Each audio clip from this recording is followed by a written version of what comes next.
Hello everyone, welcome back to the channel. In today's SolidWorks tutorial, we are going to model a very common but interesting mechanical component, a gas stove burner grate, also known as a pan support.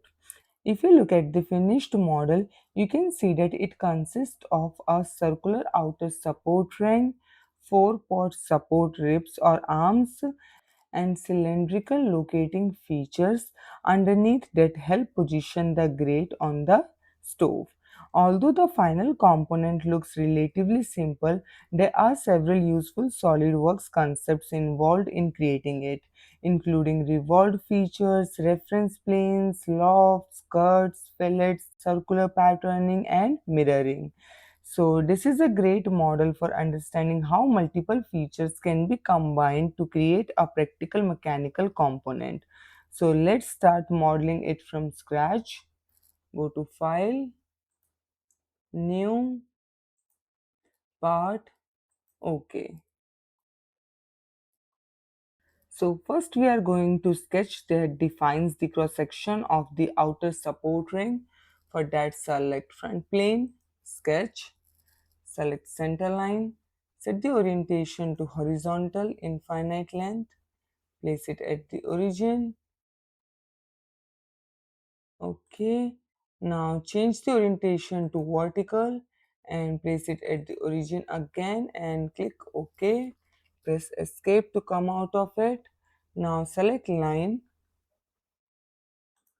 go up, now go slant, horizontal, vertically down, and now back to the first point. Press escape. Now select smart dimension, select this line and the center vertical axis. This value is 216 mm.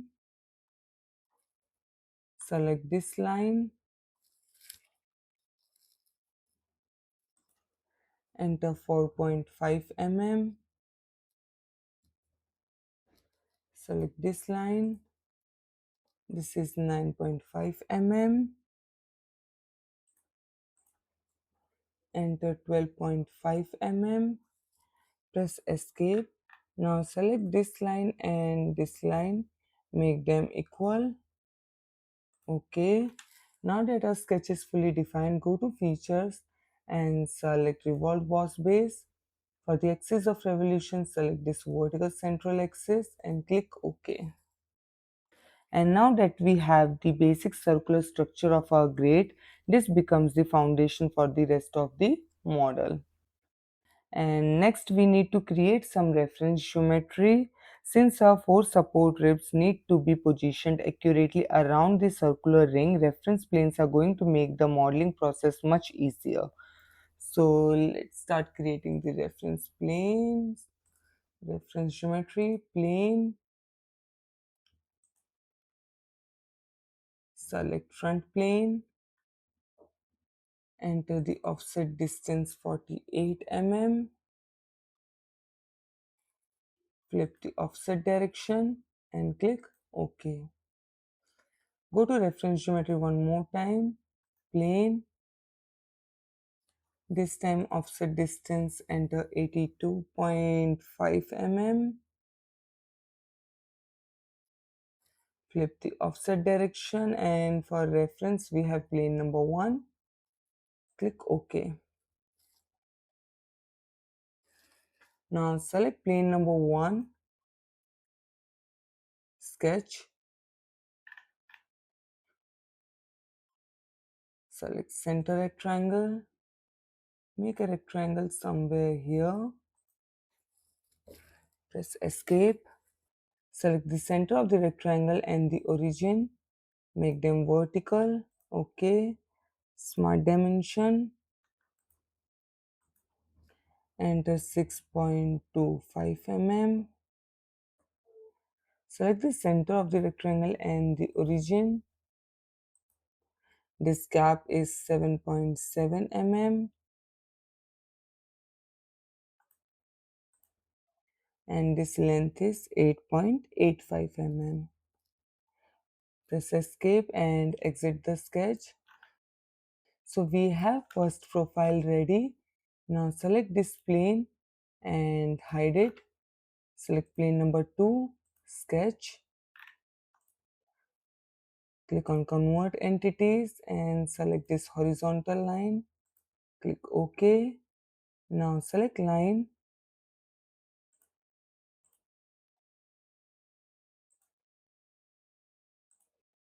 Press escape. Select the middle point of this horizontal line and the origin. Make them vertical. Click OK. Select smart dimension. Select these two horizontal lines. The gap between them is 15.2 mm. Select this bottom horizontal line. The length of it is 10.15 mm. Press escape and exit the sketch. Select this plane number 2 and hide it. And now that we have both the profiles ready, I'm going to use the Loft Boss Base feature here.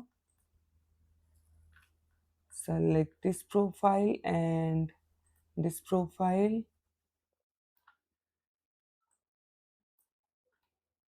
And the reason we are using a loft here is that the support ribs doesn't simply have to be a constant rectangular extrusion. A loft allows us to transition between different profiles and gives us much better control over the shape. And now that we have selected the required profiles to create the loft, we are going to click OK. And before I do that, I'm going to uncheck this merge result and now click on this green tick. And now that we have our first support structure connecting toward the outer ring, the next step is to refine this geometry using a cut feature. So for that, what I'm going to do is select the right plane, section view, click OK. Now select right plane, sketch. Now click here on this convert entities, select intersection curve. Now that we have two solid bodies, so I'm going to select both the bodies here and click OK. OK. Now select this sketch and convert it into a construction geometry. OK. Now select line. Draw a horizontal line from this point to this vertical line. Go up. Start tracing this shape here. Go to the bottom edge and now go back to the first point. Press escape. Now let's create the axis of revolution. Select center line, vertical orientation, infinite length. Place it at the origin and press escape. Go to features and select revolved cut here. For axis of revolution, select this axis. And before we click OK, uncheck here auto select and select this body only, this support ribs, and click OK. Now come out of section view. And now before we circular pattern these support ribs around this outer support rim, we are going to fillet it first. Fillet radius 0.5 mm.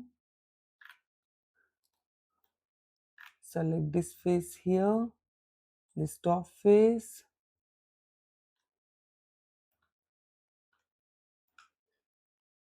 Select this edge here, this edge. Go to the other side. Select this edge,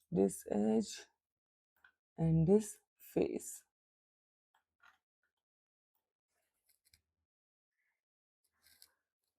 Click OK. Now select circular pattern. Bodies, select this body here. For direction, select this circular edge. Number of instances 4 and click OK. And now that we have created the outer support ram and the support ribs, it's time to start working on the locating planes. And for that, we are going to create a reference plane first. So go to reference geometry, select plane. For the reference, select top plane here. Enter the offset distance 8.7 mm. Flip the offset direction and click OK. Now select this plane number 3 and sketch.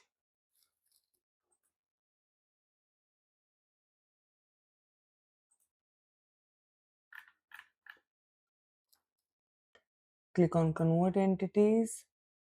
Select this face for construction and click OK. Select center line.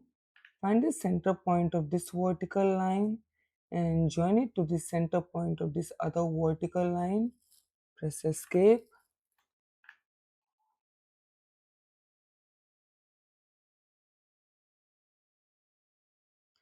Select circle. Find the midpoint of this line and draw a circle here. Smart dimension. For the diameter value of this circle, enter 3.5 mm. Press Escape. Go to Features and select Extruded Boss Base. For direction 1, select up to Next and click OK. Select this plane number 3 and hide it. And now before we mirror this mounting feature onto the other side, let's use the fillet first.